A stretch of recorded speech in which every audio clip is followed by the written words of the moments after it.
राजस्थान की जो एजेंसी है एसीबी, एंटी करप्शन ब्यूरो, उसके बारे में ये कहा जाता है कि कई बार तो वो खुद एक्शन लेती है, कई बार पब्लिक डोमेन के आधार पर एफआईआर दर्ज करती है और जांच करती है। ऐसे अनेकों मसले हुए हैं।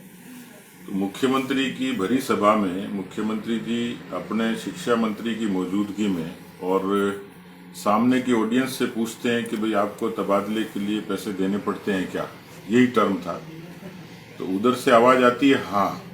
फिर वो दोबारा पूछते हैं कि पैसे देने पड़ते हैं, तो फिर वो पब्लिक बोलती है हाँ, यानी जो शिक्षक समुदाय वो बोलता है हाँ। ये खुले तौर पर एक स्वीकारोक्ति है और ये स्वीकारोक्ति पब्लिक डोमेन में हुई है, इसलिए एसीबी को तुरंत एफआईआर दर्ज करनी चाहिए, उसकी जांच करनी चाहिए। और जिस महकमे पर यह सवाल उठा है खास तौर पर, उसमें खुद शिक्षा मंत्री मौजूद थे। एक नैतिक अधिकार होता है, या तो इस्तीफा देते और नहीं तो सुचिता, लोकतंत्र और जीरो करप्शन की बात करने वाले मुख्यमंत्री को, ऐसे मंत्री को तुरंत इस्तीफा लेना चाहिए या सरकार से हटाना चाहिए।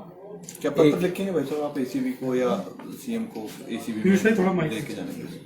आजकल तो प्रमाणिक माध्यम है ट्विटर, जो पूरी दुनिया देखती है, उसको संज्ञान में लेती है और यदि इसकी आवश्यकता पड़ेगी तो वो भी किया जा सकता है, लेकिन इससे बड़ा कोई मसला नहीं हो सकता है पर्दे के पीछे। और मुझे लगता है कि एसीबी को इससे ज्यादा प्रमाण की आवश्यकता नहीं है कि उन्हीं की पार्टी के लोग, केवल ये तो पहला अवसर था जब ऑडियंस ने मुख्यमंत्री की मौजूदगी में ये कहा है और किया है।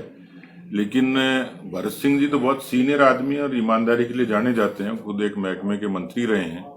उन्होंने तो अनेकों बार चिट्ठी लिखी है और ये कहा भी है, और पिछली बार जो कहा वो तो बहुत ही, मुझे लगता है कि सीधे सीधे सरकार के कामकाज पर सवाल उठाता है कि खनन को लेकर यदि अवैध खनन को रोका नहीं गया तो मेरी लाश पर से फैसला होगा। कोई विधायक, सत्ताधारी दल का विधायक ये बात कहे तो कांग्रेस के आलाकमान के लिए बात सामान्य हो सकती है, लेकिन मेरे लिए या हम जैसे नेताओं, राजनेताओं के लिए या किसी समाज के प्रबुद्ध लोगों के लिए सामान्य मसला नहीं है। दीपेंद्र सिंह जी इन्हीं डोटासरा जी की मौजूदगी में, पीसीसी के चीफ की मौजूदगी में खनन में मंथली की बात कर चुके हैं। तो हाथ कंगन को आरसी क्या, प्रत्यक्ष को प्रमाण की जरूरत ही नहीं है। सारी एविडेंसेज हैं, इन सारी एविडेंसेस पर एसीबी को जाना चाहिए कि भाई किस कारण से कहा गया, इसके पीछे कौन था, ताकि राजस्थान की जनता ये सच्चाई जानना चाह रही है कि जो करप्शन के मामले में जीरो टॉलरेंस की बात करने वाले मुख्यमंत्री की नाक के नीचे भ्रष्टाचार पनपता है। तो ये राजस्थान के लिए, राजस्थान के अवाम के लिए ये शर्मनाक भी है। इससे राजस्थान शर्मसार हुआ है दुनिया के सामने। क्या बीजेपी को सड़कों पर उतरने की जरूरत लग रही है क्या इससे? क्योंकि मुख्यमंत्री खुद एसीबी के मंत्री हैं, उनकी मौजूदगी में उन्होंने अभी तक कोई एक्शन नहीं लिया, तो क्या एसीबी कुछ कर पाएगी? केवल ये मसला नहीं है। सड़कों पर उतरने के लिए कांग्रेस ने बहुत सारे अवसर दिए ही हैं, लेकिन मुझे लगता है कि आंदोलन एक दिन में खड़ा नहीं होता है। कोरोना की छाया के बाद में ये अवसर होगा। हम लोगों ने एक पूरी लंबी रणनीति इसके लिए तैयार की है, सभी मोर्चों को भी निर्देशित किया है। पिछले दिनों वैट को लेके, रीट को लेके युवा मोर्चे ने अच्छे प्रभावी प्रदर्शन किए हैं। तो हम लोग उसकी पूरी अपनी रचना बना ही रहे हैं कि केवल करप्शन नहीं है, करप्शन तो एक कारक हो ही गया, लेकिन अपराध, कर्जा माफी, दलितों, वंचितों पे, महिलाओं पे उत्पीड़न की घटनाएं, ये तमाम ऐसी बातें हैं जो सरकार के खिलाफ हमें उस बात के लिए प्रेरित भी करती है। हम लोग इसकी एक प्लानिंग कर रहे हैं। भाई साहब, बीडी कल्ला ने कहा कि जितने भी वहाँ शिक्षक थे वो बीजेपी मानसिकता के शिक्षक थे और इसीलिए उन्होंने ये सारी चीजें हाँ भी पाई। मैं तो उन शिक्षकों को इस बात के लिए, दुस्साहस के लिए भी और स्वीकारोक्ति के लिए मैं उनको बधाई देता हूं, उनको आभार व्यक्त करता हूं और उनके अभिनंदन करता हूं कि उन्होंने एक प्रतिशोध वाली सरकार, जो कर्मचारियों पर प्रतिशोध करके पार्टियों में विभाजित करती है, वैचारिक आधार पर विभाजित करती है, लेकिन आखिरकार वो कर्मचारी हैं, एम्प्लॉई हैं, और उन्होंने अपनी पीड़ा बयान की। इसमें पार्टी, विचार और दल कहां से आ गया? तो हम यही कह रहे हैं कि केवल बीजेपी और कांग्रेस का कहने से, पल्ला झाड़ने से काम नहीं चलेगा, उसकी तय में जाना चाहिए। कहीं न कहीं यदि धुआं है तो आग भी निश्चित रूप से होगी। आपकी सरकार में भी कालीचरण जी और देवनानी जी पे खूब आरोप लगे इस तरीके। तो सत्ता से बाहर हो गए, आरोप लगे थे तो मान लीजिए कहीं कोई कमजोरियां रही होंगी, उन कमजोरियों के कारण हम लोग सत्ता पे नहीं आए। और कांग्रेस पार्टी ने जो आज जो दृश्य है, वो जो कर्म कर रहे हैं, कर्म तो क्या कुकर्म ही है कि वो अब कभी राजस्थान में सत्ता में नहीं आएंगे। राजस्थान की जनता कांग्रेस के चरित्र को वैसे तो पहले भी पहचानी हुई थी, पिछले 2 चुनाव गवाह हैं कि कभी उनको पूरा मैंडेट मिला नहीं है। कुछ हमारी अपनी कमजोरियां रही हैं जिसके कारण हम सत्ता से बाहर हुए थे, हम उसको दुरुस्त करेंगे। लेकिन ये मैं कह सकता हूं कि इसकी कोई प्रतिस्पर्धा नहीं है, और वो जो आरोप लगे थे उन आरोपों का कोई आधार नहीं था। यहाँ तो प्रश्न ये है कि मुख्यमंत्री की मौजूदगी में बात हो रही है और मुख्यमंत्री कहते हैं कमाल है, तो भ्रष्टाचार को, रिश्वत को कमाल राजस्थान में अशोक गहलोत के नेतृत्व में कहा जा सकता है। यदि ऐसा ही कमाल है तो भगवान न करे कि ऐसे कमाल ज्यादा हों। भाई साहब, आपके मौजूदा विधायक पर बलात्कार के मामला दर्ज हुआ है दूसरी बार गमेती से, प्रताप गमेती जी पे।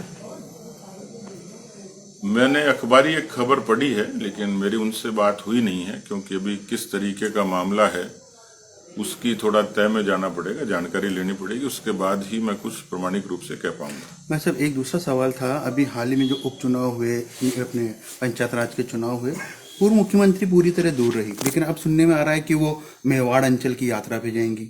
जब आप उपचुनाव में नहीं आए, अब यात्रा पे जाने का उचित नहीं समझ में आया। मैं इसके बारे में कुछ कहूंगा नहीं, बाकी राजनेताओं से अपेक्षाएं भी रहती हैं और लोग उनकी अपेक्षा भी रखते हैं कि उनके बीच में रहें, काम करें, लेकिन व्यक्तियों की खुद की अपने व्यक्तिगत और परिस्थितियां होती हैं, इसलिए इसमें कहीं संवैधानिक संकट नहीं, सामान्य सी बातचीत है। जिनको जैसा समय होता है वो जनता और कार्यकर्ताओं के बीच में देते हैं। अध्यक्ष जी, सवाल यही उठ रहा है कि मुख्यमंत्री के सामने शिक्षकों की स्वीकारोक्ति, और फिर जब डोटासरा जी आते हैं और वो ये कहते हैं कि मैंने आपकी चाय भी पी क्या, तब शिक्षकों की चुप्पी। जब इतना सब कुछ हो गया, सरकार के मुखिया के सामने हो गया, फिर और इससे ज्यादा बड़े सबूत की क्या जरूरत पड़ेगी जो कार्रवाई हो। और खास बात यह कि वो शिक्षा मंत्री भी हैं और पीसीसी चीफ भी हैं, तो पार्टी के कार्यकर्ताओं को क्या संदेश जाएगा और सरकार को क्या जाएगा? नहीं, चाय नहीं पी होगी, ये बात तो सही है, वाय पी ली होगी। चाय के साथ वाय भी होती है, बिस्कुट का नाश्ता होता है, कई किस्म के नाश्ते होते हैं, इसलिए वो भले आदमी हैं। लेकिन मुझे लगता है कि मुख्यमंत्री जी ने या तो किसी सियासी योजना से ये कहा है या बहुत ही भोलेपन में कहा है, लेकिन जिनका राजनीति का लंबा 40 साल का अनुभव है तो भोलापन तो कतई हो नहीं सकता। तो कांग्रेस की अंदरूनी सियासत का कारण भी हो सकता है, और यदि ईमानदारी से कहा है तो फिर तो मुझे लगता है कि महापुरुषों की पंक्ति में आ ही जाएंगे। अब लग रहा है चंद्रभान जी जैसे साबित नहीं हो पा रहे। नहीं, उनकी फितरत तो, उन्होंने तो प्रदेश में कई चंद्रभान बना दिए और उसी की कड़ी का हिस्सा भी हो सकता है। इन आरोपों के बाद क्या गोविंद सिंह डोटासरा के पॉलिटिकल करियर में कोई गुंजाइश रह जाएगी क्या? पॉलिटिकल करियर बच पाएगा क्या उनका? अशोक जी के रहते तो बाकी लोगों का बच पाना मुश्किल ही है। भाई साहब, मंत्रिमंडल पुनर्गठन की बात चल रही है, आपको लगता है कि जो बयान पूर्व में भाजपा नेताओं के आए कि जिस दिन पुनर्गठन होगा, विस्फोट होगा, सरकार चली जाएगी, अब लगता है आपको दिख रहा है आप कुछ ऐसा? अभी ये अघोषित सी प्रसव पीड़ा है, लड़का होगी कि लड़की होगी पता नहीं चल रहा। ये कांग्रेस के लोग ही ज्यादा बेहतर बता पाएंगे कि भाई कब नौमन तेल होगा और कब राधा नाचेगी। लेकिन ये जरूर है कि इसको T20 क्रिकेट की तरह रोमांच अच्छा बना दिया। आप लोगों के पास भी मतलब पिछले 3 साल से खबरें चलाने के लिए पर्याप्त मसाला है। राजस्थान की जनता भी देख रही है कि मंत्रिमंडल का गठन होते ही जैसे राजस्थान में तीसरे दिन से रिफाइनरी चालू हो जाएगी, सड़कें दुरुस्त हो जाएंगी, डेंगू पर काबू पा लिया जाएगा, भ्रष्टाचार बिल्कुल खत्म हो जाएगा, और बाकी तो सारे साधु संत हैं कांग्रेस में। तो क्या चौके छक्के लगेंगे या विकेट गिरेंगे?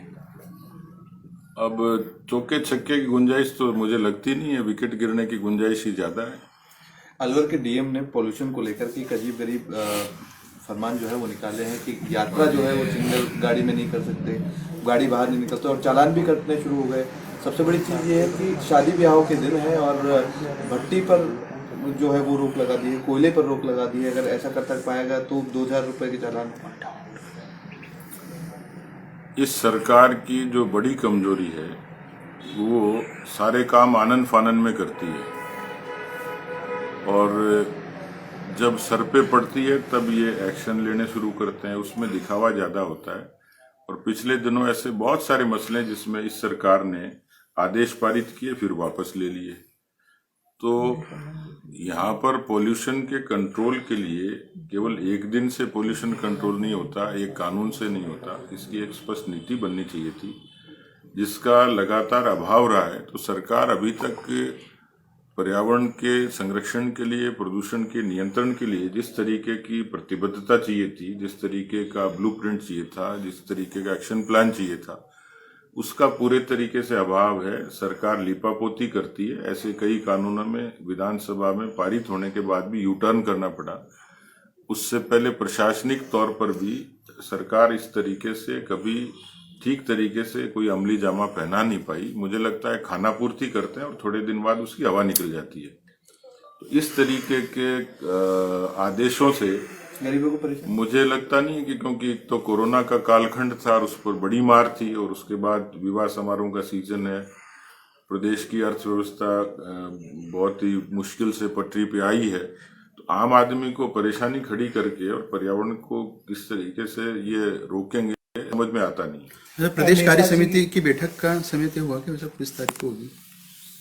अभी चर्चा चल रही है, लेकिन संभवतः हम लोग उसको दिसंबर के प्रथम सप्ताह में उसकी योजना बन रही है। सर, नेताजी की बेटी का बयान आया कि सिर्फ अहिंसा की नीति से आज़ादी हासिल नहीं हुई, नेताजी का भी बहुत बड़ा योगदान रहा।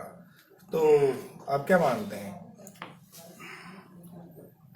मैं ये मानता हूं कि यदि चंद्रशेखर आजाद, सरदार भगत सिंह, सुभाष चंद्र बोस, अशफाक उल्ला खान, इस तरीके के लोग देश में नहीं होते तो शायद देश को और भी इंतजार करना पड़ता आज़ादी की लड़ाई के लिए। तमाम ऐसे नाम और अनाम शहीद जिन्होंने अपने पसीने से, अपने खून से, कभी मुगलों से, कभी अंग्रेजों से लड़ाई लड़ी, और इसलिए जब आज़ादी होती है तो आज़ादी भजनों से नहीं आती है, उसके लिए कुर्बानियां देनी पड़ती हैं, फांसी के फंदे चूमने पड़ते हैं, कभी सावरकर की तरह काल कोठरी की जेल की यातनाएं सहन करनी पड़ती हैं। तो मुझे लगता है कि अखबार में लिखने वाले, उपन्यास लिखने वाले, कलम चलाने वाले और केवल भजन गाने वाले, यहाँ तक आज़ादी की लड़ाई सीमित नहीं थी। आज़ादी के लिए बहुत से लोगों ने अपने आप को उत्सर्ग किया, तब आज़ादी मिली।